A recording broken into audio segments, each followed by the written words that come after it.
I think this is the best thing Cena has done as a heel so far. WWE need to sort out the brand split ASAP. I was absolutely convinced that Sami Zayn was going to win this entire tournament. Welcome to Allison Analysis. I'm Ben Allison, an autistic wrestling fan who loves to analyze professional wrestling and just waffle on about it. And here are my 5 key findings from last night's SmackDown. In at number 5, will Jacob Fatu team up with a reunited Usos to take down Solo Sikoa? Last night, Solo confessed his love for Jacob Fatu. It was beautiful. And then Jacob Fatu broke this man's heart. I almost feel bad for him, but I'm really interested to see where this goes. Because Jimmy Uso last night made the save, so it's clear this is going to lead to Jimmy and Jacob taking on Solo and JC Mateo. But Solo cannot lose that match. He is going to look like an absolute tool if he loses that match. But at the same time, he also can't win it cleanly. So how will he win it? I reckon Hikuleo. We know over the past couple of weeks, Hikuleo has been in dark matches before SmackDown, and I reckon in a week or two he is going to debut and help Solo Sikoa. But then it's a 3 versus 2 situation. So I reckon this is going to go all the way to SummerSlam, where we are going to get Solo, JC, and Hikuleo taking on Jacob Fatu and the Usos. Now, it'd be fun, wouldn't it? I'd be there for it. In at number 4, I was shocked that Randy Orton defeated Sami Zayn. I was absolutely convinced that Sami Zayn was going to win this entire tournament, then go on to face Gunther at SummerSlam, and right when he's about to win the World Championship, Seth Rollins was going to cash in and cost him, preventing him from finally achieving his dream. But instead, Randy Orton won. And we all know Randy Orton can't actually face John Cena one-on-one again. So that kind of makes it obvious that Randy Orton isn't going to win the King of the Ring final. But, and I presume it'll be Cody who he faces.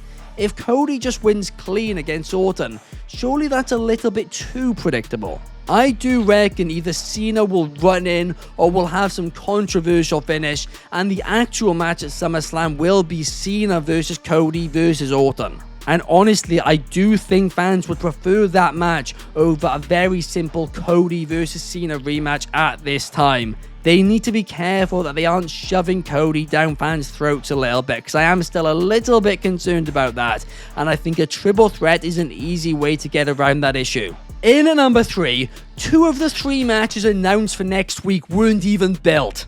Right, now on to my issues with the show last night, and this was just disgraceful, because how on God's green earth did you not build up the Women's United States Championship match and the Tag Team title match for next week on the show the week before? I mean, last time I checked, title matches were supposed to be a big deal. I don't know if something changed, but if it has, that's ridiculous. So to me, this was an absolute joke and just very simply lazy. They could have easily done a Wyatt 6 vignette, followed by a backstage Street Profits segment. And sure, that wouldn't have been amazing, but it would have been at least something and would have justified a tag team title match next week to at least a degree. And don't get me wrong, I am absolutely excited for Zelina Vega versus Julia next week. I'm a huge Julia mark, but you can't just not build it. They basically done a couple of segments where they've teased a little bit of a build and then nothing more. They needed a segment, and a big segment at that, on a SmackDown before they actually did this this United States Championship match, because you're meant to be making that title feel like a big deal, and right now you're just not. So I'm disappointed. But before we get into my top 2 key findings, if you guys could do me a huge favor and leave a like, comment, and subscribe, that would be massively appreciated. Thank you so much. In at number 2, WWE need to sort out the brand split ASAP.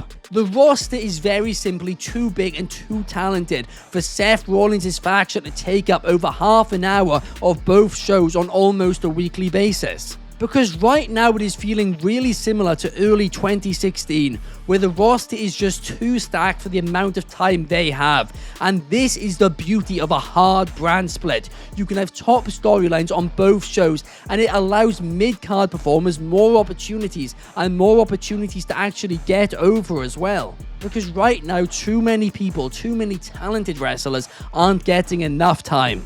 And in the short term, sure, John Cena being on both shows, Cody Rhodes at times being on both shows, CM Punk being on both shows, it sells tickets, I understand that. But long term, you are not creating enough stars fast enough because there aren't enough opportunities to go around. It's good now, but it won't be good in 3 years' time. A draft and a hard brand split is honestly a beautiful thing. It is something which I am massively pro in professional wrestling, and they need a draft and they need to sort this situation out ASAP. And in at number 1, the pipe bomb was the best thing John Cena has done as a heel so far. This was absolutely fantastic, and was it as good as the original pipe bomb? No. Did it break the fourth wall in the same way the original pipe bomb did? No.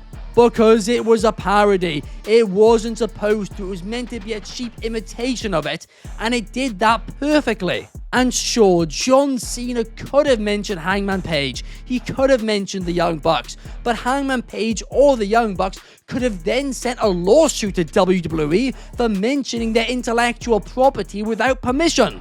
Would they have done that? Probably not, but could they have? Yes. Referencing former WWE guys who still have a good relationship with the company did the job just fine for me. It made sense, it was safe, and again, this was meant to be just a cheap parody, and this kind of made it feel more like that. Because again, Cena isn't giving fans everything they want. So I love this promo. I think this is the best thing Cena has done as a heel so far. It is the only promo he has done as a heel, in fact, where I've actually believed every single word that he has said, because he did expose CM Punk for what we all know he actually genuinely is, and that is a little bit of a hypocrite. But now let's get into the thoughts which you guys have sent in to us via our Instagram broadcast channel. Let's kick things off with the Real Zom 2, who says he is quite shocked that WWE booked 2 women's title matches the night before Night of Champions, where usually all the titles are defended. Well, the issue is, Triple H likes 5 to 6 match cards, right?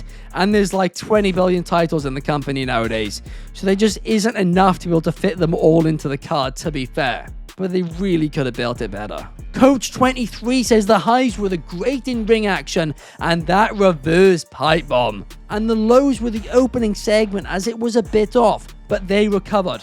I was just talking to Archie in the video we did over on the Wrestling Republic YouTube channel, and honestly, I feel like I was the only one who really enjoyed that opening segment, and I'm not even the biggest LA Knight guy. And last but certainly not least, Jose99 says the highs were both the Queen of the Ring and the King of the Ring semi-finals and Cody's promo, where we mentioned no words. But the lows were Charlotte versus Chelsea Green, LA Knight versus Bronson ending in DQ, and sponsor overload again. I mean, that Slim Jim logo was the one issue with that John Cena promo, and I've just, accepted. We're gonna have to get used to it, right?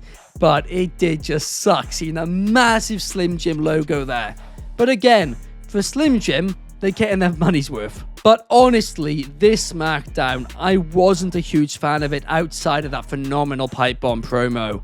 A lot of matches ended in non-finishes, and I don't really like that. 1 here and there is fine, but like 4 in a show, that's a joke.